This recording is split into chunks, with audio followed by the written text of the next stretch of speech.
Good morning के morning. आप जयपुर को हरा नहीं पा रहे। चलिए स्टार्ट करते हैं। नाम सारिका मलिक। इस बिजनेस में आए हुए तो शायद 20 साल से ज़्यादा हो गए हैं, बट मोदी केयर के साथ काम करते करते पूरे 10 साल हो चुके हैं और मोदी केयर ने हमारी पूरी लाइफ चेंज कर दी है। अचीवमेंट की बात कहूँ तो 10 से ज़्यादा फॉरेन ट्रिप कर चुके हैं हस्बैंड वाइफ मिलकर, और अब जा रहे हैं इसी दिवाली पर ऑस्ट्रेलिया। जैसा कि कपिल जी ने भी बताया कि वहाँ पे हमें इंडिया पाकिस्तान का मैच भी दिखाया जाएगा। हम दिवाली भी ऑस्ट्रेलिया में मनाएंगे। 2 गाड़ियाँ ले चुके हैं, एक ईटियोस और एक BMW 5 सीरीज जो 70 लाख रुपए की है। सिर्फ हमने गाड़ियां नहीं ली, 400 से ज़्यादा गाड़ियां टीम में आ चुकी हैं। आज 2 करोड़ से ज़्यादा की इनकम एंजॉय कर रहे हैं पर एनम। तो फ्रेंड्स, मोदी केयर कहूँ या फिर नेटवर्क इंडस्ट्री कहूँ, इसमें बहुत सारी चीज़ें बदली, बहुत कुछ बदला इन 20 सालों में।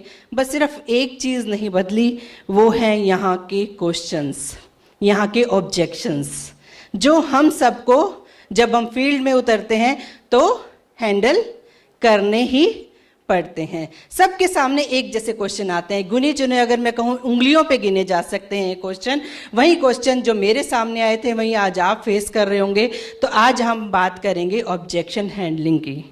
नेक्स्ट स्लाइड देखते हैं ये किस तरह के क्वेश्चंस हमारे सामने आते हैं। फ्रेंड्स, जब हम फील्ड में उतरते हैं हम लोग अपना प्लान दिखाते हैं, तो उसके बाद प्रोसेस ऑनगोइंग रहती है। जब प्रोसेस चल रही होती है, हमारी सीवाइल ख़त्म होती है, हम डेमो प्लान दिखा चुके होते हैं, तो क्वेश्चन आने शुरू होते हैं। क्वेश्चन 2 तरह के होते हैं। एक होते हैं data driven. Data driven questions में हम उन क्वेश्चंस को ले सकते हैं जो फैक्ट्स हैं, यानी कंपनी कब शुरू हुई, कंपनी कितना टर्नओवर कर रही है, कंपनी कितने शहरों में काम कर रही है, कंपनी के टर्नओवर से रिलेटेड हो सकते हैं, ये इसके पिन कोड से रिलेटेड हो सकते हैं, ये इसके प्रोडक्ट से रिलेटेड हो सकते हैं कि कितने प्रोडक्ट कंपनी हमें देती है, या फिर हो सकते हैं फैक्ट ड्रिवन कि अगर मेरे घुटनों में दर्द है तो मुझे क्या लेना चाहिए, मेरे स्किन पे प्रॉब्लम है तो मुझे क्या लेना चाहिए। ये सब हम सीख सकते हैं, हम याद कर सकते हैं, ये सब डाटा हमें मिल जाता है। उसके बाद दूसरे तरह के क्वेश्चंस होते हैं, वो होते हैं इमोशन ड्रिवन। इनके साथ हमारे इमोशंस जुड़े होते हैं और पूछने वालों के भी इमोशन जुड़े होते हैं, कोई पुरानी स्टोरी जुड़ी हुई होती है। इन क्वेश्चंस को अगर हमने अच्छे से जवाब दे दिया तो हमारी विन विन पोजीशन होती है कि हम लोग सफल होकर आते हैं, ज्वाइनिंग लेकर आते हैं। Next slide, how to handle people. Next slide, कहते हैं कि लोगों को हैंडल कर लिया तो समझ लो हम जीत गए। अब जब हम बाहर निकलते हैं तो किस तरह के क्वेश्चन आते हैं और क्यों आते हैं, सबसे पहले ये जान लेते हैं कि हम अगर नेटवर्क मार्केटिंग में हैं, अगर हम नेटवर्क मार्केटिंग में काम करने निकले हैं तो जान लें, अगर आप फील्ड में जाओगे तो ये क्वेश्चंस आएंगे ही आएंगे। क्वेश्चंस क्या आपसे पढ़े जा रहे हैं? नहीं तो मैं ही पढ़ देती हूँ। ये सब नहीं चलता, अरे तू भी फंस गई। स्कैम होते हैं ये, चेन वाला सिस्टम, लोगों को जोड़ने वाला सिस्टम, प्रोडक्ट महंगे होते हैं, बेकार का business, this is not my cup of T.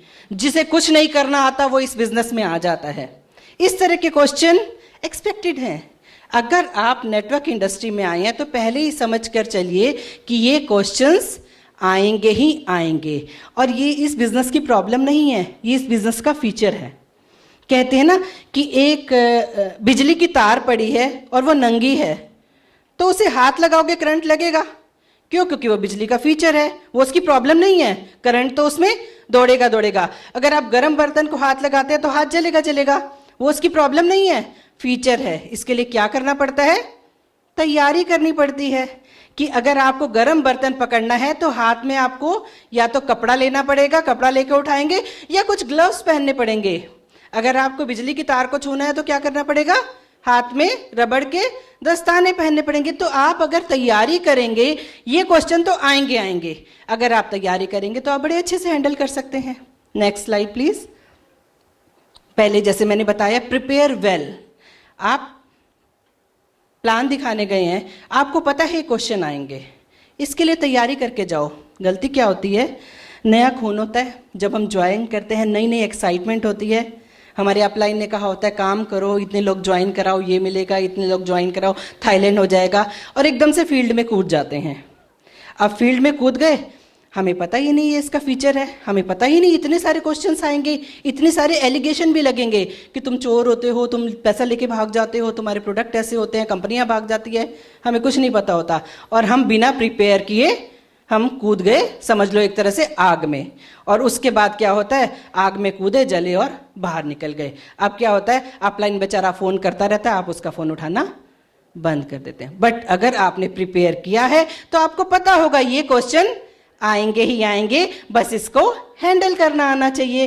तो अगर आप प्रिपेयर करके जाएंगे फील्ड में तो आप पास होंगे, right.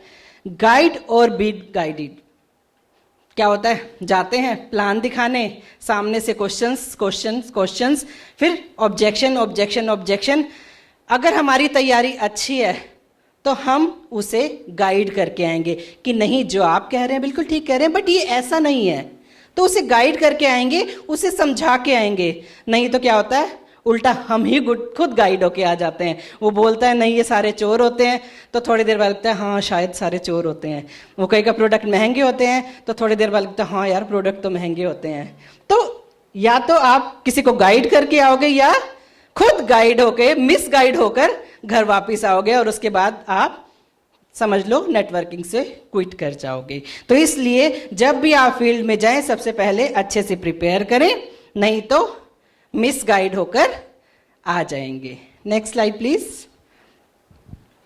How to handle people. हाँ जी, तो हम लोग तैयारी करके निकले, हमने बहुत अच्छे से क्वेश्चंस को हैंडल भी किया, बट एक चीज मत भूलिएगा, अगर आपका बेटा डॉक्टर बन रहा है तो सबके बच्चे डॉक्टर नहीं बनेंगे। हमेशा याद रखिए, law of average her business में काम करता है, चाहे वो साड़ी की दुकान हो, चाहे वो जूतों की दुकान हो, चाहे वो ज्वेलरी की दुकान हो, चाहे मोदी केयर की। यहाँ पे भी वही लॉ ऑफ एवरेज काम करेगा कि आप 10 लोगों को प्लान दिखाओगे तो 8 लोग नहीं करेंगे, पर 2 लोग जरूर हाँ करेंगे। तो आपको हमेशा लॉ ऑफ एवरेज की समझ होनी चाहिए। क्यों? क्योंकि लोग या तो यस बोलेंगे या नो बोलेंगे। अब नो क्यों बोलते हैं लोग? सबसे पहले तो जब नो बोले ना तो आप नो इकट्ठी करो, अरे वाह 1 नो आ गई, 2 नो आ गई, 3 नो आ गई, 4 नो आ गई, 5 नो आ गई, 6 नो आ गई, 7 आ गई, यस 8 आ गई, यस। अब आप 7-8 पे यस क्यों कर रहे हो? क्योंकि एक तो कुलदीप सर ने कहा था कि सुपरस्टार बनना है नो का, और दूसरा जब 7वीं नो आई, 8वीं नो आई, तो आपको लगा हम बहुत करीब आ गए हैं यस के, क्योंकि आपको पता है 9वां और 10वां यस जरूर करेगा, क्योंकि ये लॉ ऑफ एवरेज हर जगह काम करता ही करता है। तो आप 10 लोगों को प्लान दिखाओगे तो जरूर यस 2 लोग जरूर करेंगे। तो जब यस हो गया तो ठीक है, नो हो गया तो रीजन जरूर होते हैं नो करने के लोगों को, ऐसे ही नो नहीं करते। एक्चुअली क्या होता है, लोग बड़े आलसी होते हैं, वो जिस कंफर्ट जोन में रह रहे हैं ना उन्हें वही पसंद होता है, वही 9 to 5 की जॉब करना, घर जाना, 5 बजे अपना घर पहुंचते हैं, बीवी को कहते हैं चाय बना के ला, खुद सोफे पर पसर जाते हैं, हाथ में मोबाइल होता है, खुला हुआ फेसबुक होता है, व्हाट्सएप होता है, और वो घंटों बीत जाते हैं, कहेंगे क्या कर रहा हूँ, डिनर का इंतजार कर रहा हूँ, सामने मैच चल रहा है। ये उनकी लाइफ होती है, पता ही नहीं चल 3 घंटे कहाँ चले गए, लंच डिनर किया और सो गए। वो इस लाइफ से बहुत खुशी है, वो नहीं चाहते कि उन्हें घर से बाहर निकलना पड़े, यानी अपने कंफर्ट जोन से वो बिल्कुल निकलने को तैयार नहीं। जब आप उनको कुछ नया करने को कहोगे कि भैया जब आप ऑफिस से आओ ना तो एक प्लान दिखाते आना, एक डेमो दिखाते आना, उनका सर चकरा जाता है। अच्छा बाहर निकलना पड़ेगा, अच्छा वो चाय छोड़नी पड़ेगी, अच्छा वो व्हाट्सएप कौन देखेगा, अच्छा वो फेसबुक पे जवाब कौन देगा, वो कमेंट कौन करेगा, वो लाइक कौन करेगा, बस वो डर जाते हैं। अब वो क्या कहें कि मैं नहीं कर सकता, ये कहते हुए तो बुरा लगता है, मैं कंफर्ट जोन से बाहर नहीं निकलता, ये कहते हुए तो बुरा लगता है। तो क्या करते हैं, वो आपकी इंडस्ट्री में गलतियां देखना शुरू कर जाते हैं, ढूंढना शुरू कर देते हैं कि क्या कहूं कि मना ना करना पड़े, कि नहीं नहीं ये बेकार के काम है, नहीं this is not my cup of T, नहीं ये तो वेले लोगों का काम है, नहीं मेरे पास तो टाइम ही नहीं। तो वो इस तरह के बहाने बनाते हैं क्योंकि वो कंफर्ट जोन से बाहर नहीं निकलना चाहते। तो वो आपकी ही इंडस्ट्री में कुछ ना कुछ ऑब्जेक्शन और गलतियां ढूंढते हैं, या वो कुछ लर्न नहीं करना चाहते, वो कुछ नया सीखना ही नहीं चाहते। तो इसलिए वो घूम फिर के ना करेंगे। तो आप उस ना से बिल्कुल भी घबराना मत।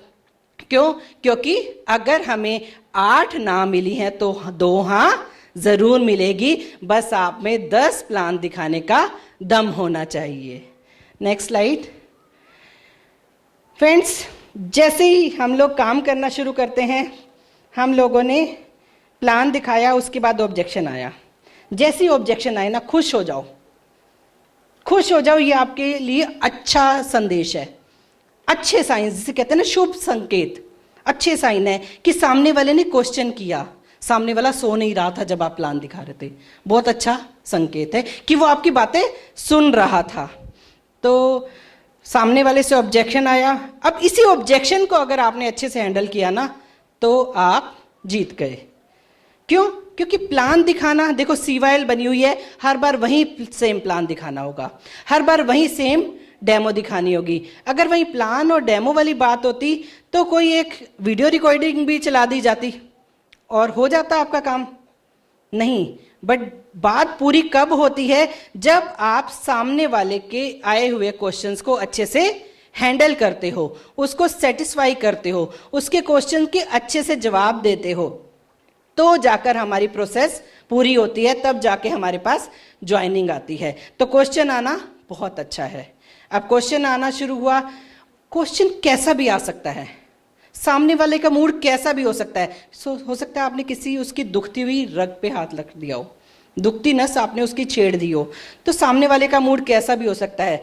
पता नहीं कितना वो थका हुआ हो सकता है, पता नहीं कितना सताया हुआ हो सकता है, और वो आप पे कई तरह की बम्बार्डमेंट कर सकता है। कई बार तो ऐसा होता है कि आपको ना जैसे कटघरे में खड़ा कर दिया है और दे इल्जाम, साले तुम चोर होते हो, फ्रॉड होते हो, भाग जाती हैं कंपनियां, प्रोडक्ट महंगे होते हैं, कोई नहीं कमाता, सिर्फ ऊपर वाले कमाते हैं, और ना जाने कितनी कितनी सी बातें। मन तो करता है उठ के एक थप्पड़ लगाओ, बट नहीं, आपने बड़े आराम से उनके क्वेश्चंस को सुनना है, क्योंकि वो उनका अपना ओपिनियन है।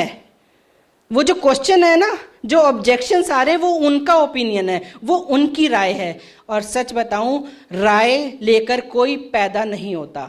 राय 2-2 मिनट में बदली जा सकती है, 2 मिनट में राय बदली जा सकती है। इसी बात को लेकर मैं आपको एक स्टोरी भी जरूर सुनाऊंगी कि कैसे छोटी सी इंफॉर्मेशन और लोगों की राय बदल दी जाती है। सुना दो।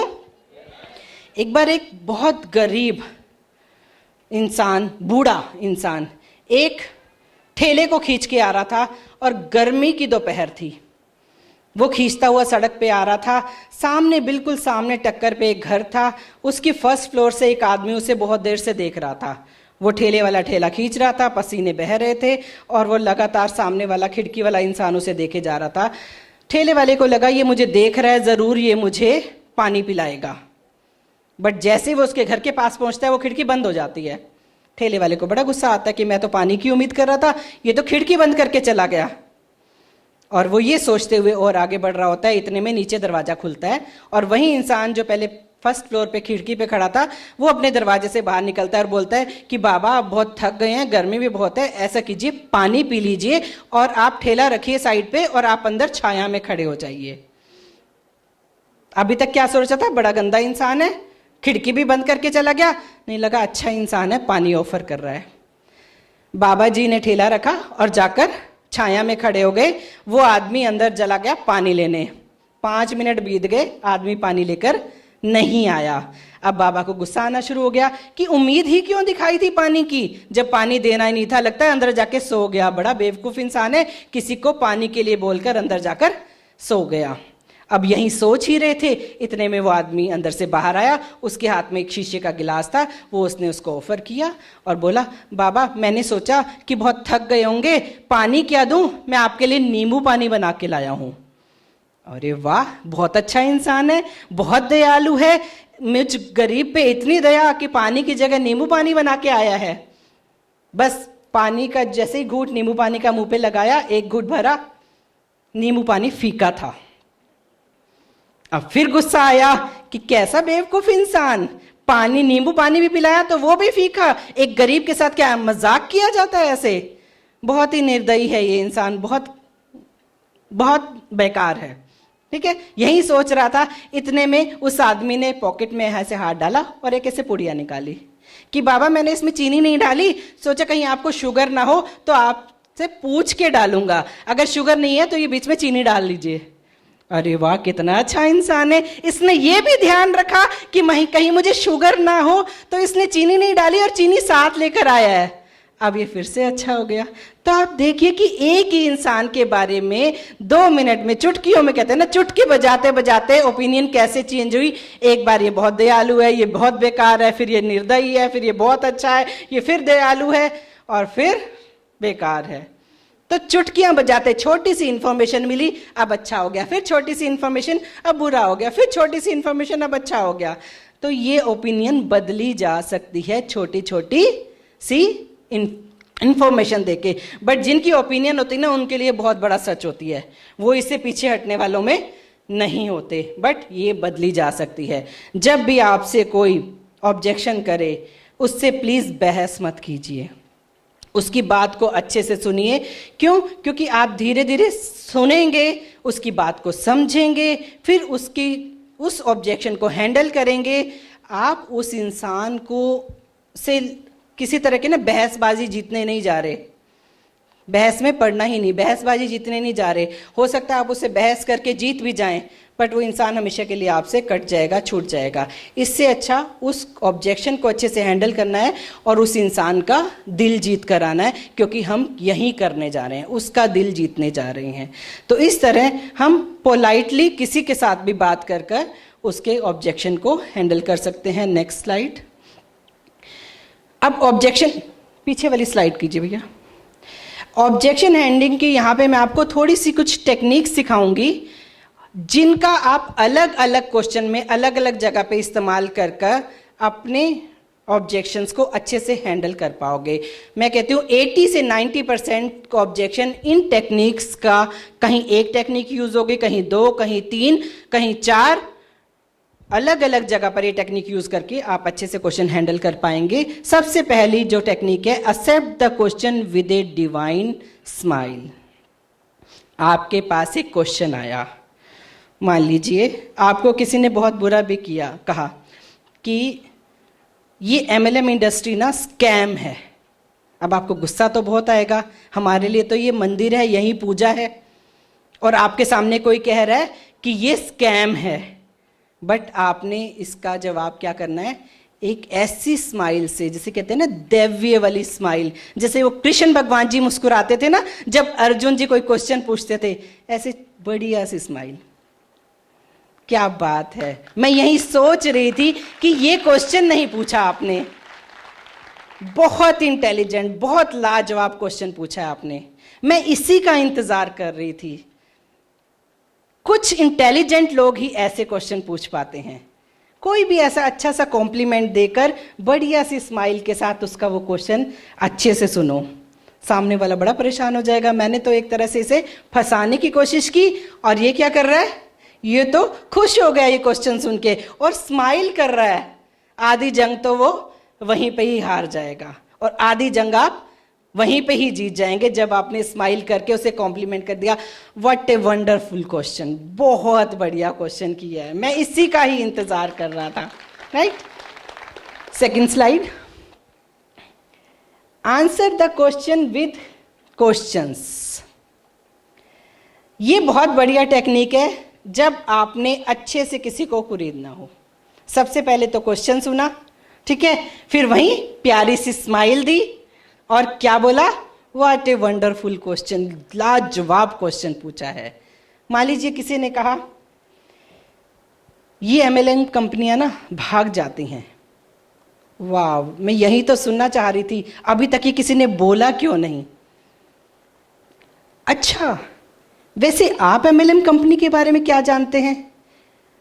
आपकी बातों से ऐसा लग रहा है कि आप पहले भी कुछ कर चुके हैं, मैं वो सुनना चाहूंगी। ऐसे में आप अपना प्रेजेंटेशन वहीं बंद कीजिए, मैं सुनना चाहूंगी आपने कभी किया है, मुझे लग रहा है कि आपने कोई MLM कंपनी की है। व्हाट इज योर स्टोरी, पूछो कि उसकी स्टोरी क्या है। अच्छा, कंपनी की थी, ओह अच्छा अच्छा अच्छा, ऐसा हुआ था, अच्छा और क्या हुआ था, अच्छा आपने ये किया था, अच्छा अपलाइन भाग गया था, अच्छा कंपनी भाग गई थी। उससे पूरी उसकी स्टोरी सुनो, सुनते जाओ सुनते जाओ सुनते जाओ। इतने व्हाट, हाउ, व्हेन, इतने ज़्यादा क्वेश्चंस उससे पूछो कि उसका पुराना पूरे वाला भड़ास निकल जाए, सारी वो अपनी स्टोरी आपको कह दे। अब वो ए व्हाट, व्हेन, व्हाई, हाउ करते करते आपको समझ आ जाएगा कि वास्तव में उसका मेन ऑब्जेक्शन क्या है, कि वो क्यों नहीं करना चाहता। जो अच्छे नेटवर्कर होते हैं ना, वो हमेशा ऑब्जेक्शन में से मेन ऑब्जेक्शन निकालने की कोशिश करते हैं। समझ रहे हैं आप मेरी बात?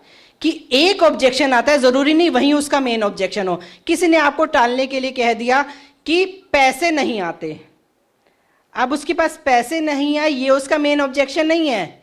हो सकता है उसके साथ कोई फ्रॉड हुआ हो सकता है उसने कोई कंपनी की हो, उसका अपलाइन भाग गया हो सकता है उसकी कंपनी भाग गई हो। तो व्हेन, व्हाई, कैसे, हाउ, पूछ पूछ के आप उसी से ही निकलवा दो कि उसने क्या क्या किया और क्या वजह रही उसके फेल होने की। जब वो आपको बताएगा ना, तो वहीं से ही निकल के आएगा कि शायद पहले वाली कंपनी में उसने कोई सिस्टम ही ज्वाइन ना किया हो, उसने कोई मीटिंग ही ना की हो, उसने काम ही ना किया हो। और उन्हीं की बातों से जब आप पूछते जाएंगे, अच्छा आप मीटिंग्स पे गए थे, वो कहेगा नहीं।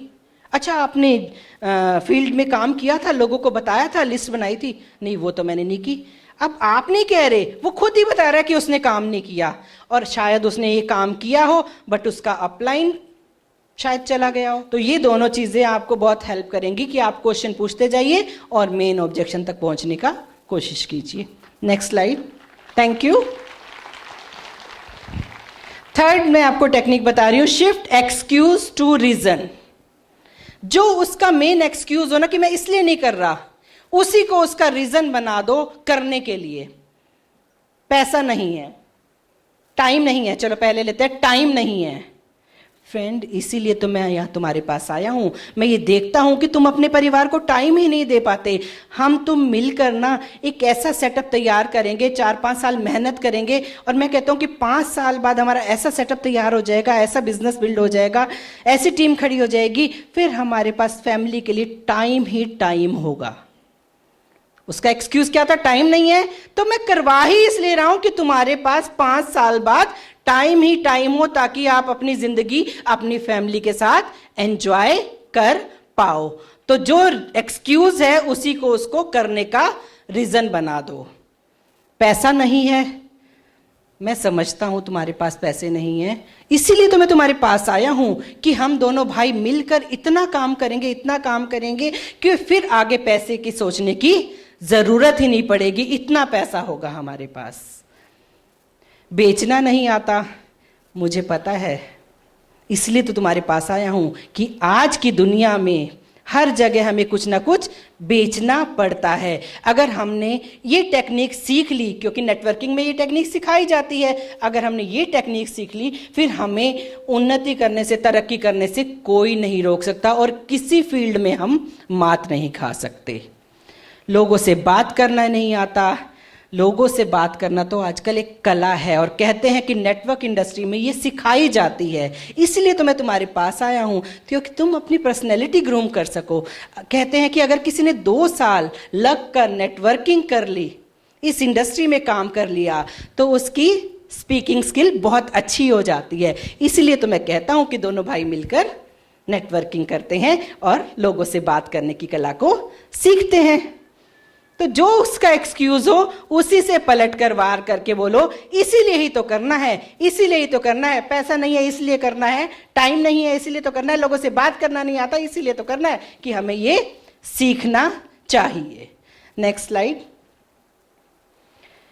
Use more of we, less of you and I. जैसे मैं अभी भी आपसे बात कर रही हूं तो मैं क्या कह रही हूं कि हम दोनों मिलकर, जिससे भी बात करो तो हम की बात करो, कि हम दोनों मिलकर इतना ज़्यादा काम करेंगे, हम दोनों मिलकर फील्ड में ऐसे छा जाएंगे, हम दोनों मिलकर थाईलैंड जाएंगे, हम दोनों मिलकर जब बड़ी बड़ी गाड़ियों की टेस्ट ड्राइव लेंगे, तो बंदे को लगेगा कि मैं इस बिजनेस में अकेला नहीं हूँ, हम दोनों मिलकर करेंगे। ठीक है, राइट। उसको पहले से ही पावर दे देनी है कि वो इस बिजनेस में अकेला नहीं है, मिलकर जो भी खड़ा करना है हमने मिलकर खड़ा करना है। तो यू एंड आई की जगह ज्यादा से ज्यादा हमें यूज करना है वी, हम दोनों मिलकर करेंगे। Next slide. Right all the objection in one place. अब कई बार होता है ना, लोग सिर्फ क्वेश्चन पूछने के लिए क्वेश्चन करते हैं, टाइम पास के लिए, उनके पीछे कोई लॉजिक नहीं होता, बस एक के बाद एक क्वेश्चन आते चले जाते हैं। जब आपको लगे कि क्वेश्चन बहुत ज़्यादा आ रहे हैं तो आप उन्हें बोलो 1 मिनट, पेपर निकालो, पेन निकालो और लिखना शुरू कर दो। अच्छा, पहला ऑब्जेक्शन, अच्छा पैसा नहीं आता, लिख लिया। दूसरा ऑब्जेक्शन, फ्रॉड होते हैं, अच्छा लिख लिया।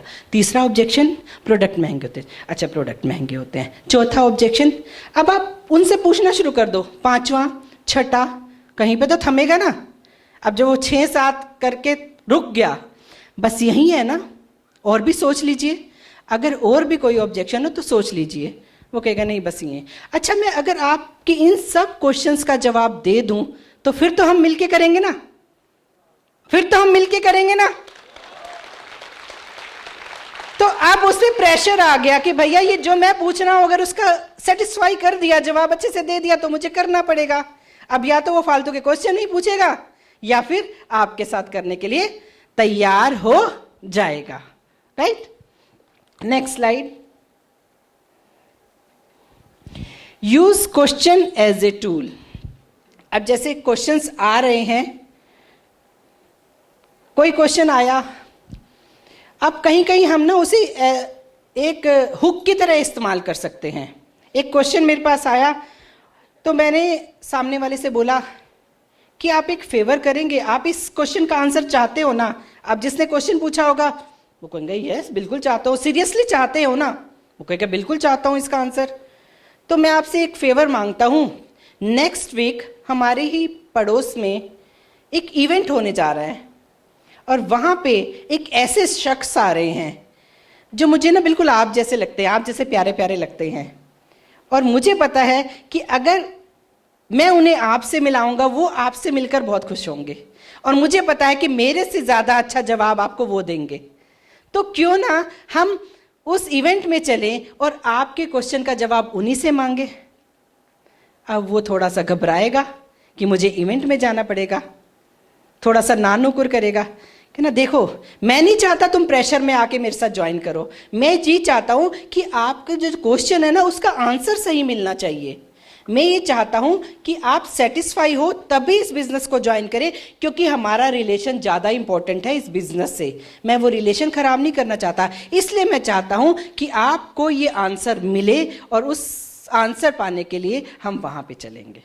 तो इस तरह आपने उसे एक इवेंट में भी इनवाइट कर दिया, अपना शुरू में एक इवेंट भी दिखा दिया। तो इस तरह से भी आप इस टेक्निक से भी किसी ऑब्जेक्शन को हैंडल कर सकते हैं। Next, all questions are predictable. जैसे मैंने बताया कि कुछ नहीं बदला, वही सेम क्वेश्चन होते हैं।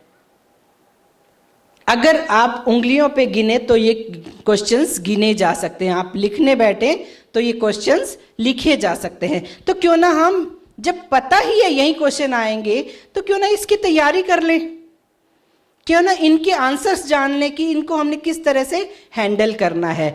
तो ये जो क्वेश्चन हमें पता है, तो कहते हैं ना जैसे पहले होते ना एक कुंजी होती थी पुराने टाइम में, क्वेश्चन ईयर आता था, 10 ईयर आता था कि ये 10 ईयर अगर किसी ने कर लिया ना तो पेपर इसी में से आना है। 10th का आता ना 10 ईयर, पिछले 10 साल के सारे क्वेश्चंस आते हैं उसमें। तो कहते थे, मैम कहते थे ये 10 साल वाले कर लो क्वेश्चन, इसी में से पेपर आएगा। तो सारे वही 10 ईयर कर लेते थे और सचमुच क्वेश्चन पेपर उसी में से ही आता था। तो आपके पास भी वो समझ लो 10 ईयर है कि ये 50 क्वेश्चन है, इसी में से क्वेश्चन आएंगे, इसी में से ऑब्जेक्शंस आएंगे, उन्हीं की तैयारी कर लो कि उनको कैसे हैंडल करना है। तो ये सारे प्रिडिक्टेबल हैं, पहले ही एडवांस में आप अपने अपलाइन के साथ बैठ सकते हो कि इनको कैसे हैंडल करना है, आप तैयारी कर सकते हो। और तैयारी कैसे होती है, प्रैक्टिस प्रैक्टिस प्रैक्टिस प्रैक्टिस करते चले जाओ, आपकी तैयारी हो जाएगी। नेक्स्ट, ये मेरा बहुत फेवरेट है ऑब्जेक्शन हैंडलिंग में। अगर कोई ऑब्जेक्शन आता है, किस तरह के ऑब्जेक्शन आते हैं नेक्स्ट स्लाइड में देखते हैं। हमने उसे अगर के साथ हैंडल करना है। Next slide. किस तरह के क्वेश्चन आते हैं, पैसा नहीं आया पैसा नहीं आया, अगर इस बार आ गया तो? अगर से करो, ठीक है। मम्मी पापा नहीं मानते, अगर इस बार मान गए तो? कोई सक्सेसफुल नहीं होता, अगर इस बार सक्सेसफुल हो गए तो? कोई क्वेश्चन आप भी बता दो ना, बोलो कोई। क्या? अगर इस बार चले गए तो? कारें नहीं आती, अगर इस बार आ गई तो?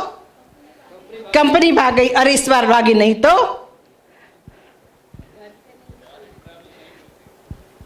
बाहर ट्रेवल नहीं, अरे इस बार मिल गया तो?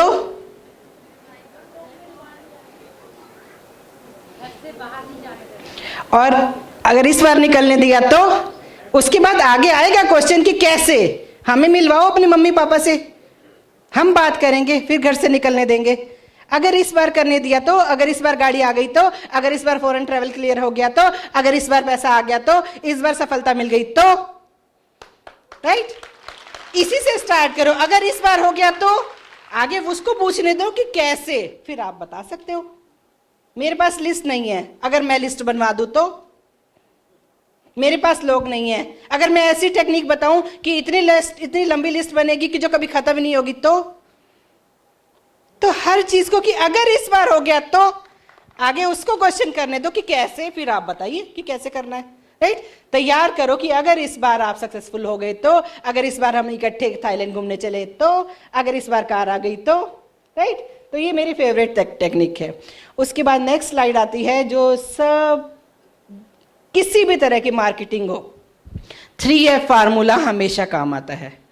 कहीं भी मार्केटिंग आप मैनेजमेंट में जाएंगे तो इसी फार्मूले से वो सब ऑब्जेक्शन को हैंडल करते हैं। मेरे हिसाब से ये कोई फार्मूला नहीं है, ये कोई टेक्निक नहीं है, ये तो मैं कहती हूँ कि जिंदगी, सुखी जिंदगी जीने की कला है। कि अगर आपने हर घर में भी ऑब्जेक्शन इसी तरह से हैंडल कर लिए ना, तो आपकी जिंदगी सुखी हो जाएगी। हर जगह कहो कि हाँ बस जो आप महसूस कर रहे हो वही मैं महसूस कर रही हूँ। तो ये टेक्निक इतनी अच्छी टेक्निक है कि इससे हम हर प्रॉब्लम को सॉल्व कर सकते हैं। अब कोई भी ऑब्जेक्शन आए, आपकी मर्जी है अगर से हैंडल करो, आपकी मर्जी है एक्सक्यूज को करने के रीजन में कन्वर्ट कर दो, 3F से करो। जो आपको टेक्निक जहां फिट बैठे, इन टेक्निक का इस्तेमाल करके आप कर सकते हैं। अब कैसे 3F का हम फार्मूला लगाते हैं, देखिए। मैं ज्यादा लोगों को नहीं जानता, सामने से क्वेश्चन आया कि मैं ज्यादा लोगों को नहीं जानता।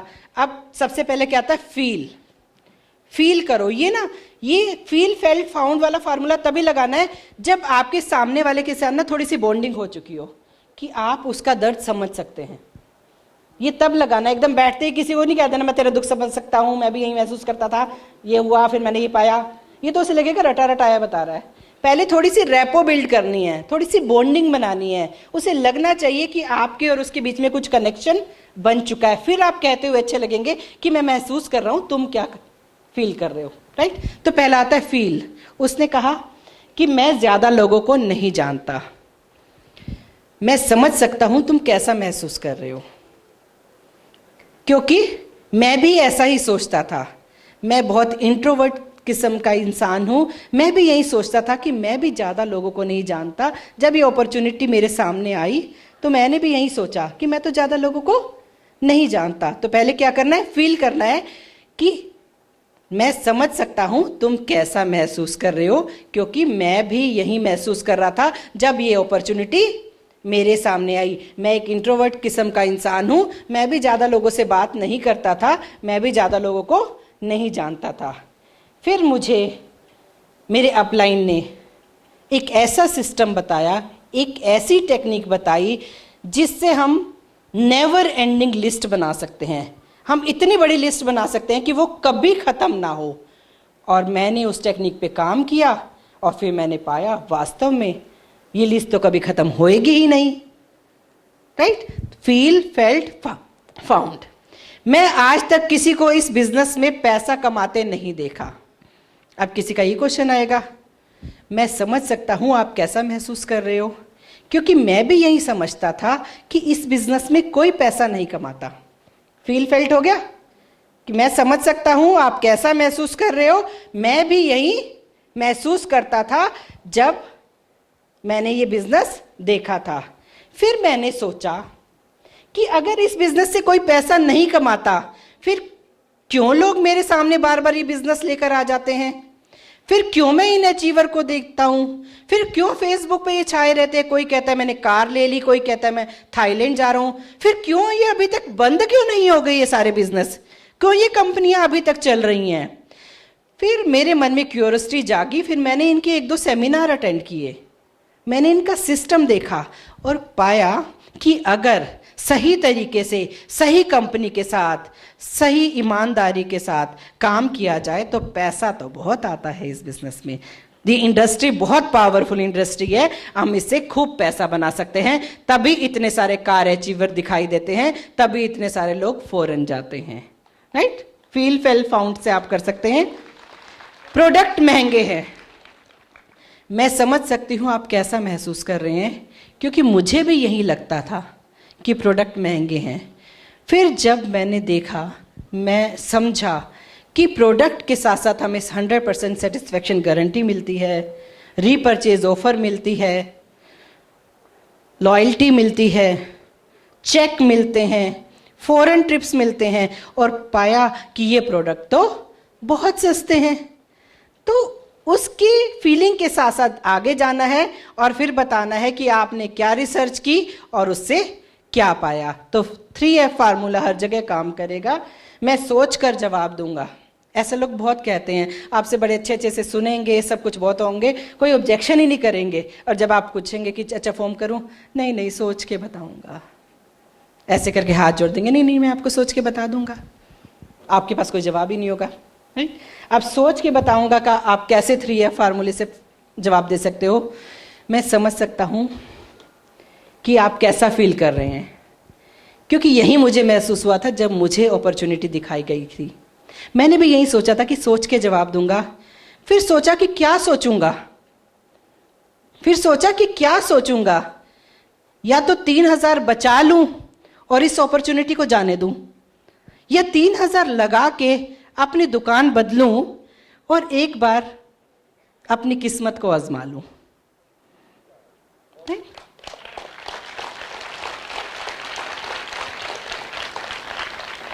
तो फ्रेंड्स, कहते हैं कि कामयाबी मिले या ना मिले ये तो बाद की बात है, पर कोशिश ही नहीं की जाए ये तो गलत बात है।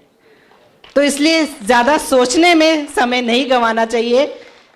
अपॉर्चुनिटी सामने आए, समझो और काम करना शुरू करो, क्योंकि यहाँ सफलता अपार है। आप देख रहे हैं लोग फॉरेन जा रहे हैं, लोग खूब कमा रहे हैं, लोग गाड़ियाँ ले रहे हैं, लोग अपनी ज़िंदगी बदल रहे हैं। आप भी उनमें से हो सकते हैं। जैसे लिखा था ना, वाई मी, तो आप भी यहाँ पर हो सकते हैं। Thank you so much.